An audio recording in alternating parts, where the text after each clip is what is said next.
We know it's a war game scenario, that it has to do with airline counterterrorism. Why is that important enough to kill for?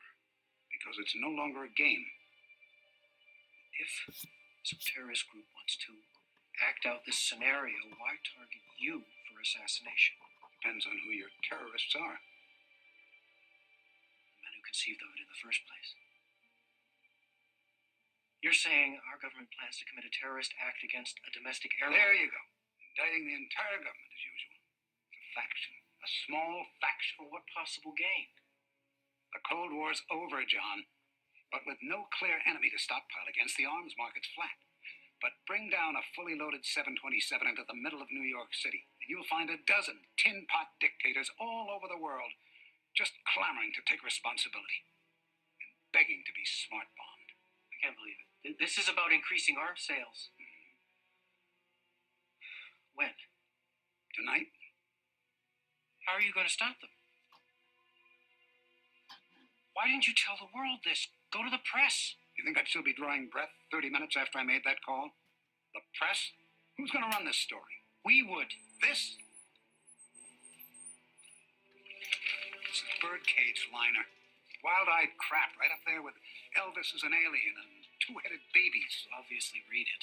Don't be so damn naive. You think this is going to save the world?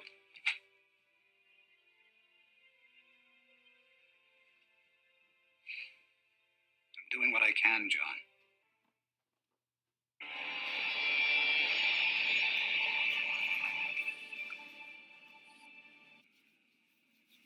You said they intend to bring us down in the middle of New York City?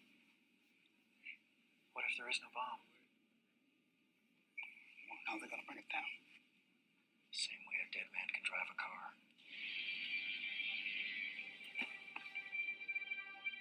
What do you mean, no bomb? Langley, I need you to hack into the aircraft's onboard navigation system. We need to know where we're headed. Okay. What's your progress? I've hacked into the flight control system output. With a little bit of help. It's what the brains of the plane is telling the little black box. Course, heading, attitude, hold, yaw, axis, stabilization. What the heck's that? Is that what it looks like? I think it is what it looks like. What does what like? Modem protocols. Remote access. Somebody on the ground's flying your plane. Bogey, sir. Keep your course. We need to know our flight plan. I'm mapping the data now.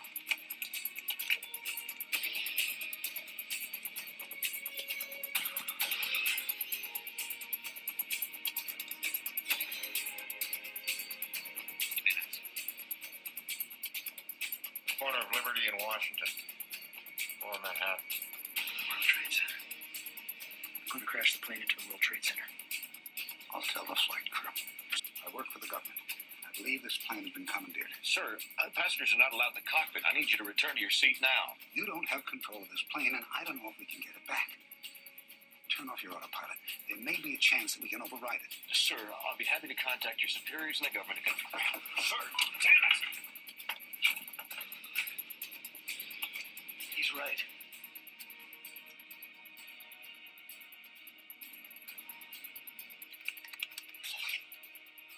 Damn it! Frozen again. They've encrypted the manual override commands. Well, decrypt them. I don't have enough power. My CPUs are pinged. Langley, what's happening? I'll try decrypting in background mode. How long will that take? In my counts per sec, I estimate 7 to 10 days. Oh. Needless to say, Our asses are fried. Where are you going? To unfry us.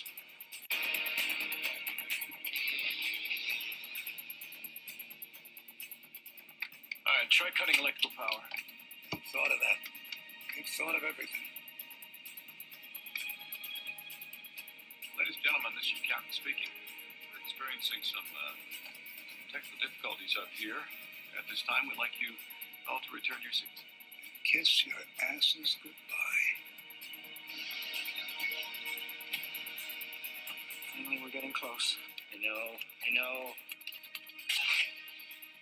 Damn it! New York Center, this is Atlantic National Flight 265 Heavy. We are declaring an emergency. We have 110 souls on board, 16,000 pounds of fuel, and no dangerous goods or cargo to report. Come on, Bro Hickey. The fronts have failed, haven't they? There's still hope. Hope my next trial's as nice as my last one.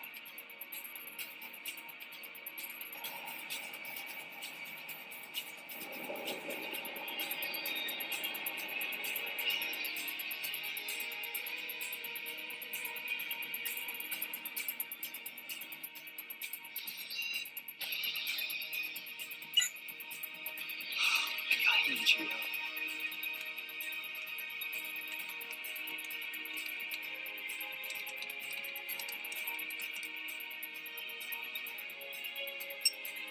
We've got manual override.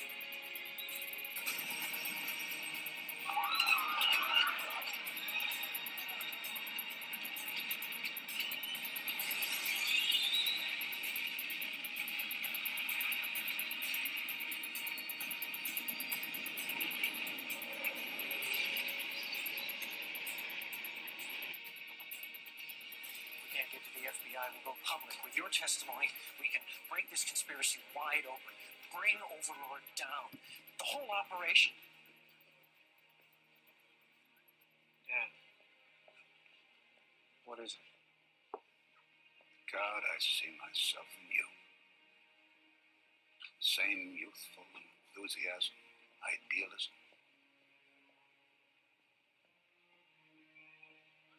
I was so angry at you for so long because I didn't want you to waste your life tilting at windmills. But I see now that you've got something I never had. You're a brave man, John. You're not going to testify. You're going to let them cover this up. They almost killed me twice. They won't fail a third time. My silence will keep me alive. And you? I know you and your friends are fighting for the American dream. Just don't expect to win.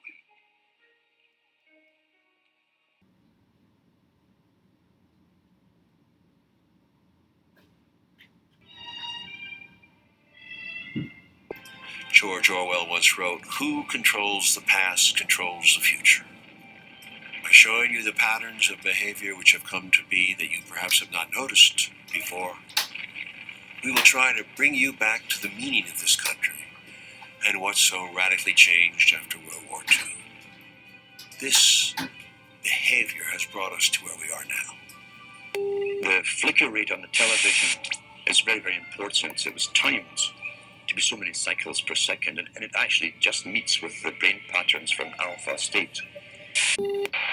Primero, la bestialidad imperialista. Bestialidad que no tiene una frontera determinada ni pertenece a un país determinado. Bestias fueron las hordas hitleristas, como bestias son los norteamericanos hoy. Yes, yes.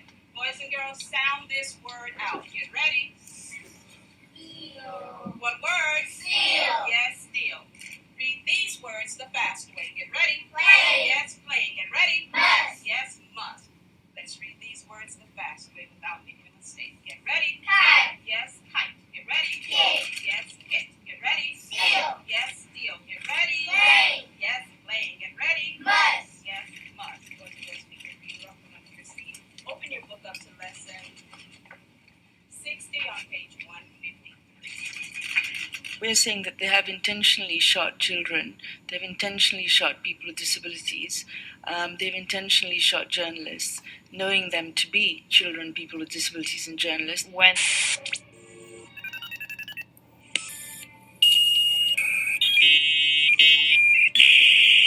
that media manufacture our consent. They tell us what those in power need them to tell us so we can fall in line. Democracy is staged.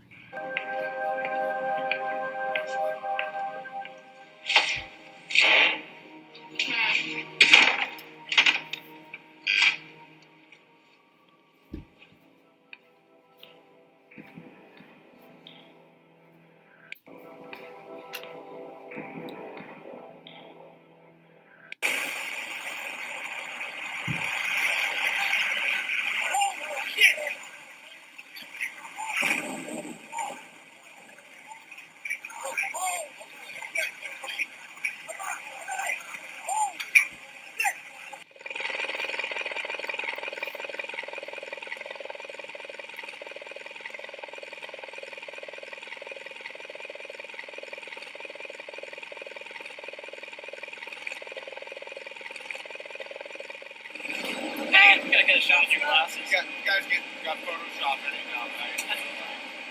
Those guys are like computer whizzes, man. Okay, we're there right now.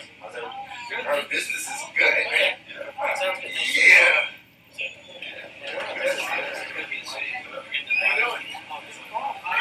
You get what?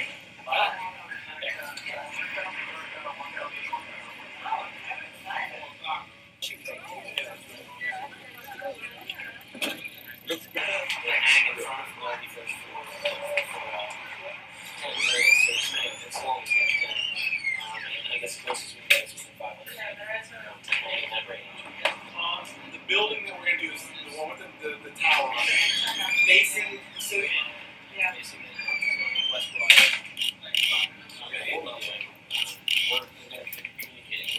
There will be two of the E-team in the helicopter. Gonna take a picture of each of you who want to have his picture taken on the 91st floor in this window right here.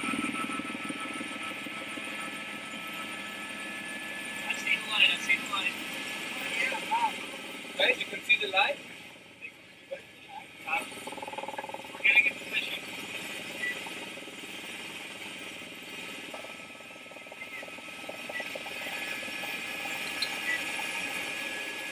Project in the front, you have the camera out. Good. Good for you. Yes, right. Right. Get that one? You locked and loaded? You ready? You ready? Yeah. Okay, yep, she's ready. Okay. Okay.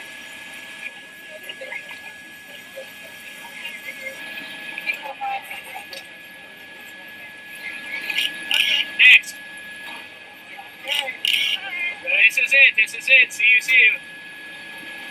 He's clutch.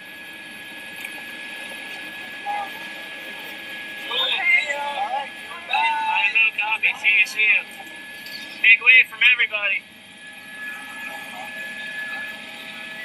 We got it. See you.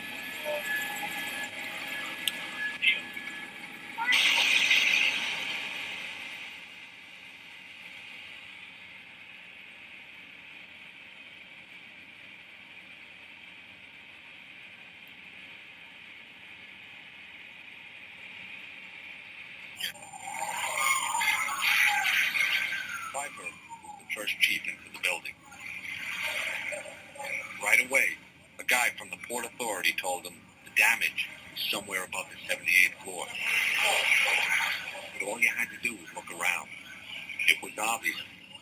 Something had happened right there in the lobby.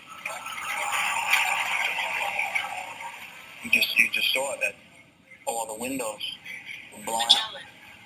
The lobby looked like the plane hit the lobby. We also have the dramatic message left by flight attendant C.C. Lyles in her husband's answering machine before briefly talking to him on her cell phone.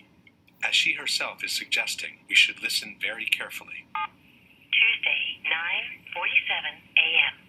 Hi, baby. Baby, you have to listen to me carefully. I'm on a plane that's been hijacked. I'm on the plane. I'm calling from the plane. I want to tell you I love you. Please tell my children that. We too can notice the absence of the typical background noise heard inside a plane. I don't know what to say. There's 3 guys. They've hijacked the plane. I'm trying to be calm. After saying goodbye, she seems to fumble with the headset while she whispers a few more words into the mouthpiece. I hope to be able to see your face again, baby. I love you. Bye.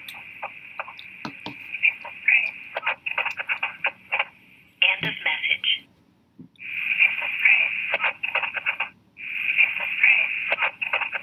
Even by playing the segment several times, it remains difficult to hear anything different from the words, "It's a frame." I'm listening. So at that point, I stopped. I said, okay, well, let's pray. So we prayed, and then she told me that, she said, well, we're getting ready to go to the cockpit, and I'm trying to figure out what she's saying. I hear people in the background screaming, and I hear some bamming, and she said, okay, it's getting ready to happen, and then we got disconnected. And then that was the last time I spoke to her. Then once the phone got disconnected, then I sat up in the bed because I did all this laying down. I sat up in the bed like, it was like I just woke up. I'm like, was that a real call? So I looked at the caller ID and noticed that it was a call, and it was from her cell phone. And I'm like, okay, wait a minute. How could she call me from on the plane from a cell phone? Because cell phones don't work on the plane. That's what I'm thinking. Commissioner Joya? Here. Commissioner Fulton? Here. Chief Dorado? Here. Chief LaBianca? Here. Chief Fulton? Here. Treasurer Sabatino? Here. I'll turn the chair over to Commissioner Joy. Thank you, Mr. Chairman. Before I begin, I want to acknowledge our guests tonight. We have Mr. and Mrs. Hetzel, parents of Thomas Hetzel, firefighter, FDNY, killed on 9/11. We have Diana Hetzel, widow Thomas Hetzel. We have Doreen Hetzel, sister of Thomas Hetzel. We also have with us tonight Mrs. Evans and her daughter Jeannie, mother and sister of Robert Evans, firefighter, FDNY, killed 9/11. I'd like to read a preliminary statement from the petition, which is the basis of this resolution that we're calling tonight. The City of New York has issued over 2,700 death certificates related to the attacks on the World Trade Center on 9/11. In addition to the murder of over 2,000 innocent civilians, hundreds of first responders were also murdered on 9/11 while selflessly attempting to save others. Many more first responders have died subsequent to 9/11 as a result of their exposure to toxic and corrosive air contaminants at Ground Zero while participating in heroic rescue and recovery work. This petition presents evidence heretofore ignored by federal authorities that the World Trade Center Twin Towers, WTC-1 and WTC-2, and WTC Building 7 collapsed on 9/11 due to the detonation of pre-planted explosives and/or incendiaries. This petition is intended to renew the investigation into these murders, raise awareness, and bring truth to light, and hold everyone responsible to account. Resolution. Whereas the attacks of September 11, 2001 are inextricably and forever tied to the Franklin Square and Munson Fire Department. Whereas on September 11, 2001, while operating at the World Trade Center in New York City, firefighter Thomas J. Hetzel, badge number 290 of Hook and Ladder Company number 1, Franklin Square and Munson Fire Department of New York, was killed in performance of his duties, along with 2,976 other emergency responders and civilians.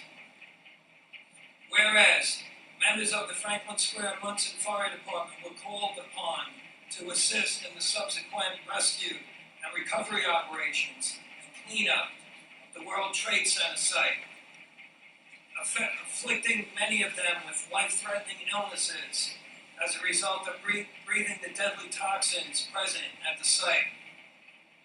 Whereas the Board of Fire Commissioners of the Franklin Square and Munson Fire District recognizes the significant and compelling nature of a petition before the United States Attorney for the Southern District of New York reporting unprosecuted federal crimes at the World Trade Center on September 11, 2001, and calling upon the United States Attorney to present that petition to a special grand jury pursuant to the United States Constitution and 18 United States Constitution subsection 3332, paragraph A.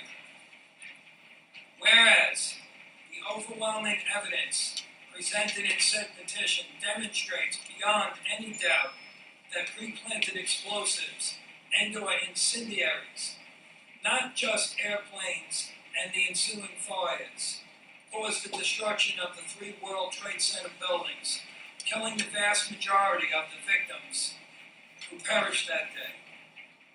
Whereas the victims of 9/11, their families, the people of New York City, and our nation deserve that every crime related to the attacks of September 11, 2001 be investigated to the fullest, and that every person who was responsible face justice. Now, therefore, be it resolved that the Board of Fire Commissioners of the Franklin Square and Munson Fire District fully supports a comprehensive federal grand jury investigation and prosecution of every crime related to the attacks of September 11th, 2001, as well as any and all efforts by other government entities to investigate and uncover the full truth surrounding the events of that horrible day. I'm going to put the resolution to a vote. Commissioner Malloy? Aye. Commissioner Lyons? Aye. Commissioner Torregrosa? The ladies that are with me were in the World Trade Center in the first building and escaped through the lobby where they report they believe there was a bomb in the lobby.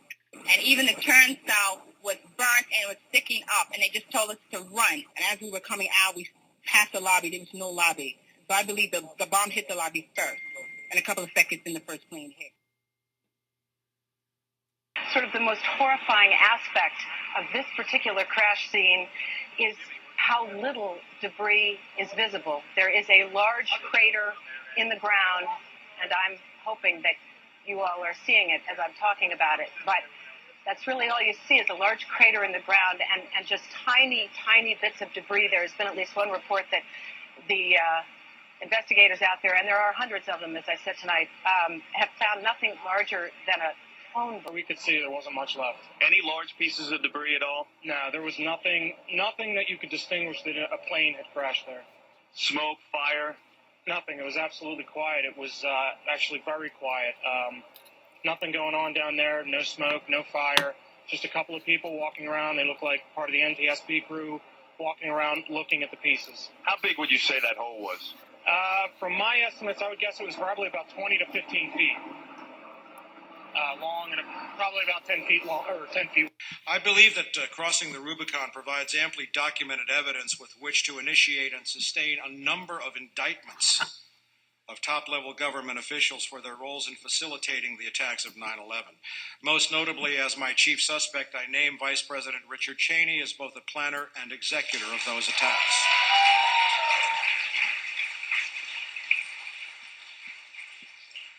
In order to complete my book, I chose to focus on a clear and unmistakable evidentiary record based upon written records, statements of key officials, evidence presented under oath, and first-person interviews and investigations conducted by me directly in pursuit of information that discloses the truth about September the 11th. I chose to avoid discussion of physical evidence issues for two primary reasons. First, physical evidence arguments based upon photographic and other analyses are not directly court admissible without overcoming several hurdles. First, a clear and irrefutable chain of custody, backed up by affidavits or sworn testimony, is required to even get such evidence admitted at trial. Secondly, such evidence is by definition only presentable in court at a time presentable or identifiable in court or discussable in court by means of expert witness testimony, which is often subject to intense courtroom debate and judged only by the amount of money which can be brought to bear to produce experts to either validate or refute it. In writing Crossing the Rubicon, I decided that the primary audience that I wanted to reach was the American people as a whole. I thought it best to present them with a book that I could say was legally admissible in court on its face, since no interpretation was required and no chain of custody issues presented themselves with regards to footnotes or verifiable records. The possibility of evidence tampering has been removed, since all footnotes lead either to verifiable public record sources or are the work product of interviews conducted and recorded by me that I recount in the book as I would sworn testimony of a detective under oath. Since I have only 15 minutes to deliver my prepared remarks before going to questions, let me begin by briefly summarizing my findings, and disclosing information which has never been made public until today. Crossing the Rubicon is a detective story that gets to the innermost core of the 9/11 attacks. It places 9/11 at the center of a desperate new America created by specific, named individuals in preparation for peak oil, an economic crisis like nothing the world has ever seen. It looks at the crime from the viewpoint of a homicide investigator who must, in order to establish guilt, examine and identify the motive, means, and opportunity for the commission of the crime. The attacks of September 11, 2001 were the pretext for the American and, to a lesser extent, the British and the Israeli empires to begin seizing by force those energy supplies needed to sustain their power, hegemony, whether regional or global, and their teetering economies. Both governments were involved well before the attacks occurred. The attacks of 9/11 were accomplished through an amazing orchestration of logistics and personnel.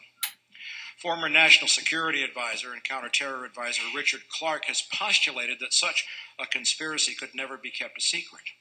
Too many people would have been involved, he insisted in his recent book, Against All Enemies. On this point, I disagree with Clarke completely, and point to the fact that the Manhattan Project, which developed the atom bomb, and the stealth fighter project were both successfully kept secret. The numbers of people involved in both of those projects far exceeded the numbers of people within the United States government required to execute 9/11. Say to the president of the Ukraine, this is what he said to him. Press conference said, no, I said, we're not going to give you the $1 billion. They said, you have no authority. You're not the president. The president said, I said, call him. I said, I'm telling you, you're not getting $1 billion. I said, you're not getting the $1 billion. I'm going to be leaving here. And I think it was, 6 hours? I looked, I said, I'm leaving in 6 hours. If the prosecutor's not fired, you're not getting the money. That is exactly what they are accusing Trump of doing.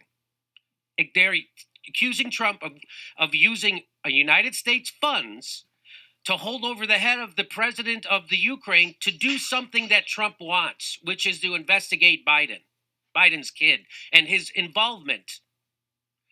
That's what they're claiming that Trump is doing. He just admitted he did it. He just admitted it, which shows you again the herd mentality of the journalism in the United States, television and in print. Because no one is reporting this. They've decided this is a non-story, so they won't report it. They only focus on Trump. This is just like what they did with the Clinton Foundation. Kyle Kalinske makes this point that the entire U.S. news media decided the Clinton Foundation, what Dylan Ratigan just pointed out was their corruption, was a non-story. And that was a conspiracy theory that Trump and Trumpers would throw at them, so they didn't investigate it. Trump beat Hillary over the head with the Clinton Foundation's corruption, and it hurt her, and it helped him become president. And he is going to take this and beat Joe Biden over his fucking head with this at every chance possible, because Joe Biden is corrupt, and so is his kid. And everybody's going to know it who's going to vote for Trump, because he's going to tell everybody, and Joe Biden is going to wither like an old man with early onset dementia that he is. For a handkerchief or something and dry himself off. There's just something very strange about that. I wonder, as an actor, do you ever look at the president and think he's performing, like he's playing an act or something? In some ways, I think he is, but I think that it's... as I think some of these other pundits on Fox are too, because I can't believe that they would actually buy into this craziness. This guy should not be president, period. And when you say that, folks on Fox come after you. I remember the Tonys when he got up there and cursed. A lot of criticism of you. Fuck him. Okay, well, this is cable, so it's not an FCC violation, but it is still a Sunday morning. Well, I do wonder why you choose to go that way. Let me say something. Why do you choose to go that way? We are at a moment in our life, in this country, where this guy is like a gangster. By the United States, but other organizations who said he wasn't investigating. In fact, he was fired for the thing you're saying he wasn't doing. But Margaret, he says the opposite under oath. In an Austrian court, you're showing there, yes, and that's a court filing on behalf of another individual who's facing extradition to the United States. I invite your reporters, who I'm sure are interested in digging out corruption, to see if this isn't corroborated by 3 other prosecutors. You're saying the Secretary of State didn't instruct you to set up these meetings, but he knew what you were doing when you were meeting with members of the Ukrainian government. No, I'm asking you to clarify that. What exactly did Pompeo know? I think I clarified it, but I'm happy to say it again. Please do. On July 19th, 2019, Kurt Volker called me, text message to prove it. I put it out last week. Would you please, would you allow me to give your phone number to Mr. Yermak, who wants to talk to you to clear up the confusion about your canceled trip to the Ukraine? I said, it's up to you. You think I should do it? He said, the guy's a straight guy, unlike another lawyer who around the president who's crooked. I said, I'm willing to do it. Let me check the guy out first. I called him back 2 or 3 days later. We arranged a meeting. He knew about the meeting. At the end of the meeting, I called Mr. Volker and Ambassador Sondland, and I debriefed them. I told them what I had learned.